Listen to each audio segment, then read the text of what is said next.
Photoshop has some very handy grid features, and I'm a huge fan of designing on a grid to draw the viewer's eye to important content on the page. Once you start with an underlying grid, it's far easier to break the rules of the grid than to just design loosely and not have thought in advance about where important content should go. There's a great book written in the 60s by Joseph Mueller-Brockman. The Grid Systems, I think, in Graphic Design is the title, and it's gospel for me. It applied to the print world, and now we've carried that into the web and device and mobile world. So without further ado, let's go to View, Show, Grid. And with the grid on, it's very overwhelming to start. So what we're going to do is I want to start with an 8-column grid, where ideally we may only use 4 of those 8 columns or 6 of those 8 columns. I can still intelligently place content by working within the confines of those columns. So on Windows, this will be under Edit, Preferences, and Guides, Grid, and Slices. On the Mac, Photoshop, Preferences, Guides, Grid, and Slices. And I'm going to do a grid line every 15%. And when I choose 15%, you could see the main divisions here. And that's only 7. So if I go down to 10%, you get 10. So you see the story. When I'm doing images, I often do grid line every 50%. And if I put subdivisions to 1 and scoot this over and zoom out, on every photo I could see dead center of the image, so I can crop from center out, I can align from center out. But let's adjust this so we get 8 columns. And a lot of templates in Dreamweaver start this way, and they tier down content to be responsive, to reflow on smaller screen sizes so your site looks best for the screen it lands on.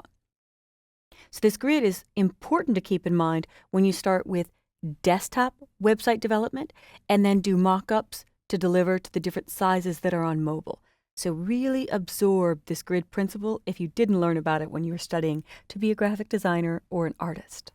All right, so to get 8 grid lines, I'm going to do 12.5%. And I got 8 grid lines. And I might want smaller subdivisions to create regions within those 8. So I could do a subdivision of 2 and I get lighter lines, or possibly 3. I'm going to see how it impacts my layout in the background. I find 3 too busy, so I'll stick with 2 and just loosely use the regions in the grid to call the viewer's eye to important content on the page. So when you click OK, I'm going to zoom in with Command plus or Control plus and wheel up. And you'll notice that Products is really starting at my first subdivision on the grid line. I'm going to go to Cart, which is the last piece, and I'm going to put it at about the same distance. So we've got one whole grid row here. I'm going to place Cart to that grid intersection. So farthest right, farthest left. Now before I balance the others in between, there's a logo that I want to place. And I'm going to click on the word Products so that when I place it, it will go above Products in my Layers panel. So File, Place, and I will grab the Pluralist, I love that name for a fictitious company, logo. And it's an AI file, native Illustrator.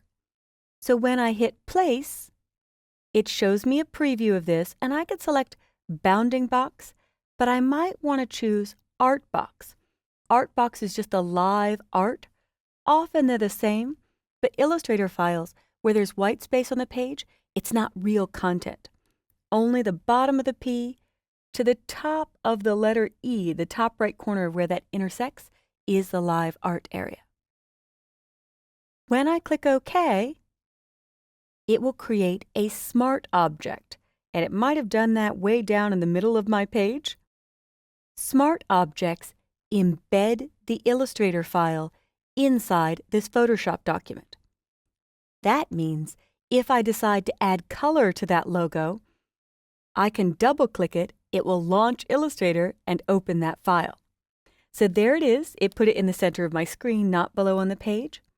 I'll drag it up and it's perfectly snapping to this grid line. So I will nudge with my arrow keys until I'm happy, then press Return or Enter to accept it.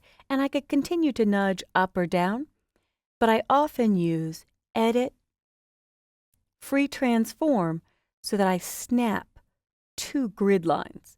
And you may need to check, there it is. You could feel the snapping as you move it around. Return or Enter accepts it, and this is the icon, meaning it fully stored the editable vector Illustrator file in Photoshop so I could make edits to the shape, the color in Illustrator. But let's finish with the last two. Adventure Sports, I'm going to move over and align to the second grid line. Join or log in, I'll move over to this grid line. So giving the pluralist a little bit more visual space on both sides. So I've got 1, 2, really about 2 spaces because of the width of the word product in my grid between that and Adventure Sports. Really about 2 here, about 2 there, and I'm counting like this is half, so a little bit more. So I'm pretty consistent. I probably have a little extra space in these two because the word cart is so small, but it's going to get a little icon for a cart next to it. So the last thing I'm going to do is select Products, Shift-click on Cart, and align either the top or bottom edges so I make sure that nothing is moved up or down. They're all aligned perfectly. With them selected, I may nudge them down a little bit closer to the image. And there, I've used an overall grid in my document to align elements and position them to finish my nav bar. So the grid is under Edit, Preferences, Guides, Grid, and Slices, or on the Mac, Photoshop, Preferences, Guides, Grid, and Slices. And I find a lot of people don't know you can divide it into percentages. And subdivisions I often set to 1 or 2. I find more than 2 to be distracting, but I know some people who like 4 or 6. Everyone has their own habits.